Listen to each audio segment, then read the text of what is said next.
नमस्कार दोस्तों, अगर आप एम्प्लॉय हो, चाहे गवर्नमेंट हो चाहे प्राइवेट हो, तो आप लोगों के लिए मैं वीडियो बना रहा हूं कि कौन सी मिस्टेक्स आप लोगों को नहीं करनी है जब आप लोगों के पास सैलरी आती है, या फिर आप लोग फाइनेंशियली मिस्टेक्स कहां पे करते हो।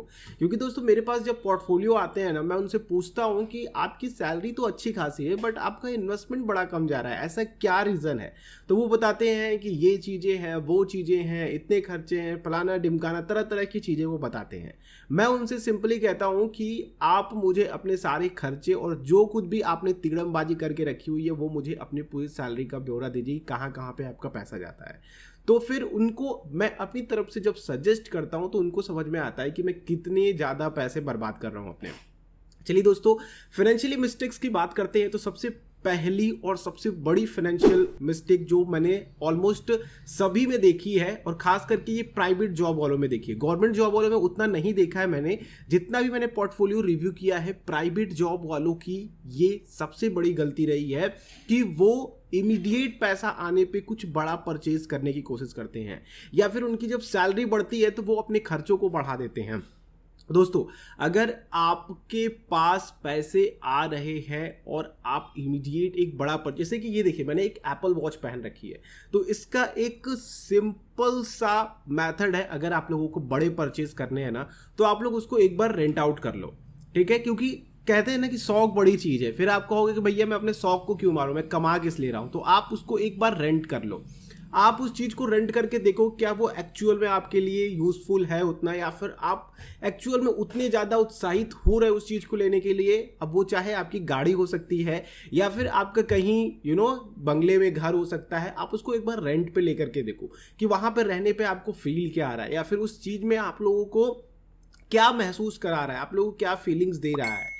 फिर आप लोग उसको एक बड़े परचेज की तरफ मूव करो। तो ये एक सबसे बड़ा और सबसे सिंपल तरीका है। दूसरा जो मैं आपको बताना चाहूँगा कि अगर आप लोग एक बड़े परचेज कर रहे हो, जैसे कि अगर आप लोग ये चीज़ें नहीं करना चाहते हो, तो जैसे कि मैं ये एक एप्पल वॉच खरीद रहा हूँ, तो कम से कम आप लोगों के पास इतना पैसा होना चाहिए कि आप उस एप्पल वॉच को 2 बार खरीद सको, ठीक है। अगर आप उसको 2 बार अफोर्ड कर सकते हो तो फिर तो ठीक है, आप लोग वो बड़े परचेज कर सकते हो अपनी सैलरी के अकॉर्डिंग। लेकिन मैं आप लोगों को बता दूं, जितने भी पोर्टफोलियो मेरे पास आए हैं उनमें सबसे ज़्यादा बड़ी मिस्टेक्स यही हुई हैं, और वो उनको वो डुबा लेकर के गई हैं और हमेशा वो परेशान रहे। इसलिए आप लोगों को अगर इमीडिएट पैसा आ रहा है, सैलरी के तुरंत आने के बाद आप लोगों को अपने पैसों को थोड़ा बचा करके जरूर रखना चाहिए।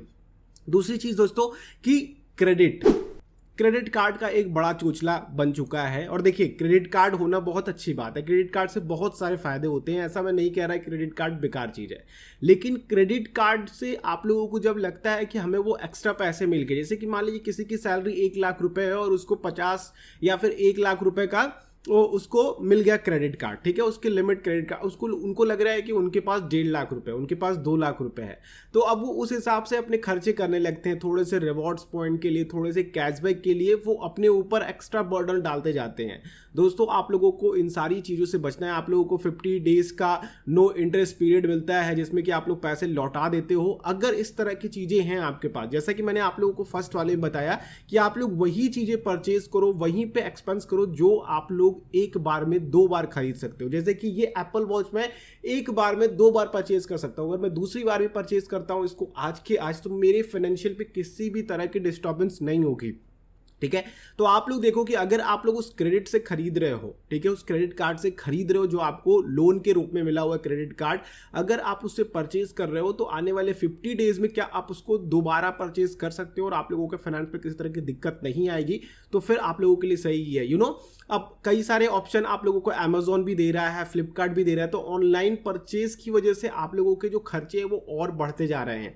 तो अगर आप लोगों को लगता है कि क्रेडिट कार्ड आप लोगों के ऊपर एक्स्ट्रा बर्डन डाल रहा है, तो मैं कहूँगा कि आप लोगों को क्रेडिट कार्ड को कैंसिल करा देना चाहिए। आप लोगों को रिवॉर्ड या फिर कैशबैक के चक्कर में पड़ करके अपने ऊपर एक्स्ट्रा बर्डन नहीं डालना चाहिए। और जी, अगली सबसे बड़ी बात, और जिसके लिए मेरे पास रिव्यूज आते हैं कि सर कोई रिटायरमेंट प्लान बता दीजिए, कोई ऐसे इन्वेस्टमेंट ऑप्शन बता दीजिए। मैं आपको बता दूं दोस्तों कि अगर आप लोग अपने रिटायरमेंट के लिए नहीं सेव कर रहे हो, या फिर अपने इमरजेंसी फंड के लिए नहीं सेव कर रहे हो, तो आप लोग बड़ी मुसीबत अपने ऊपर बुला रहे हो आने वाले समय में।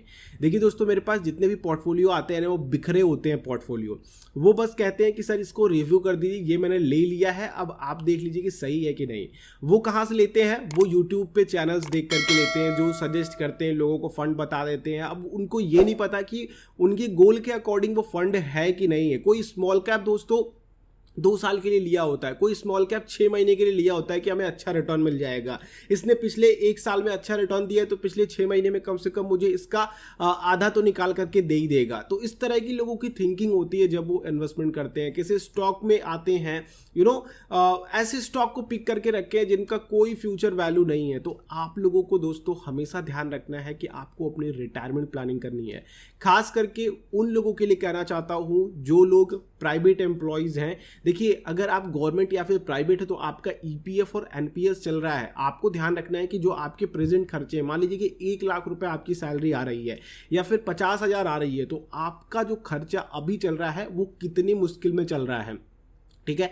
और फ्यूचर में जब आप 60 साल पे रिटायर होगे तो उस समय इन्फ्लेशन क्या होगा, उस समय आपके खर्चे क्या होंगे। क्या आज की जो प्रेजेंट इनकम है आपकी 50,000 रुपए, आगे चल करके अगर आप लोगों को 2 लाख रुपए महीने की पेंशन आ रही है या फिर मंथली इनकम आ रही है, तो उस समय क्या आप लोगों को जो 50,000 की वैल्यू आज आराम से गुजार ले रहे हैं उस समय 2 लाख में क्या गुजार पाएंगे, ये आप लोगों को पूछना पड़ेगा। अगर आप लोगों के ईपीएफ से, एनपीएस से ये चीजें नहीं हो पा रही हैं तो आप लोगों को दूसरे ऑप्शंस की तरफ जाना पड़ेगा जो आप लोगों के रिटायरमेंट प्लानिंग को सपोर्ट कर सके, जो आप लोगों के फाइनेंशियली डिस्टर्बेंस को सपोर्ट कर सके, जैसे कि इमरजेंसी फंड। मैंने आप लोगों को चैनल में बता रखा है कि इमरजेंसी फंड कहां से क्रिएट कर सकते हैं, रिटायरमेंट प्लानिंग के बारे में बता रखा है, किस तरह से रिटायरमेंट प्लान कर सकते हैं। आप लोग जाकर के चैनल पे इसके बारे में जरूर जांच पड़ताल कीजिए या फिर इसके बारे में समझिए। दूसरे चैनल्स पे भी जाकर के देखिए, ऑनलाइन कंसल्टेंट कीजिए किसी से, लेकिन अपनी रिटायरमेंट प्लानिंग और इमरजेंसी फंड पे जरूर काम कीजिए। अगर आपने नहीं किया है तो आज से स्टार्ट करें। अगली चीज मैं आपको देना चाहता हूं वो है पर्सनल बजट और फाइनेंशियल बजट। देखिए, पर्सनल बजट और फाइनेंशियल बजट क्या होता है? पर्सनल बजट होता है कि आपके शरीर से आपके थ्रू कितना खर्चा हो रहा है। फाइनेंशियल बजट होता है कि आप लोगों का इन्वेस्टमेंट कहां कहां जा रहा है। आप लोगों को सबसे पहले अपने पर्सनल बजट को बिल्कुल सही तरीके से, एक्यूरेट तरीके से समझना होगा। जैसे कि मान लीजिए कि अगर आप घर के अकेले कमाने वाले सदस्य हो तो पूरी फैमिली आपके ऊपर डिपेंडेंट है। तो आप देखो कि आप बच्चे की फीस, अगर आपका बच्चा है तो आप पेरेंट्स की दवाइयों का खर्चा, आप अपना खर्चा, अपनी वाइफ का खर्चा, अपने भाई का खर्चा, अपने भाई की फीस का खर्चा वगैरह वगैरह, ये सब दे करके आपके पास कितना बच रहा है। अगर आपके पास होम लोन जा रहा है तो आप उसको फाइनेंशियल बजट में मत रखिए, उसे आप पर्सनल बजट में रखिए, ठीक है। इन सारी चीजों को निकाल करके जितना पैसा आप लोगों के पास बचता है उस पैसे को निकाल करके आप लोग इन्वेस्टमेंट की तरफ डालिए। और कई बार दोस्तों क्या होता है ना कि हमारा जैसे ही सैलरी बढ़ती है, जैसे कि मान लीजिए कि आपकी सैलरी 1 लाख रुपए है, अगले साल आपकी सैलरी 10% 11% बढ़ गई, तो आपको लगता है कि अब हमें अपना खर्चा भी बढ़ाना चाहिए। तो आप लोगों को उसी हिसाब से अपने इन्वेस्टमेंट्स को, यानी कि अपने पर्सनल बजट को और अपने फाइनेंशियल बजट को पहले ध्यान में रखना चाहिए, फिर उसके बाद अपने पर्सनल बजट में इंक्रीमेंट करना चाहिए।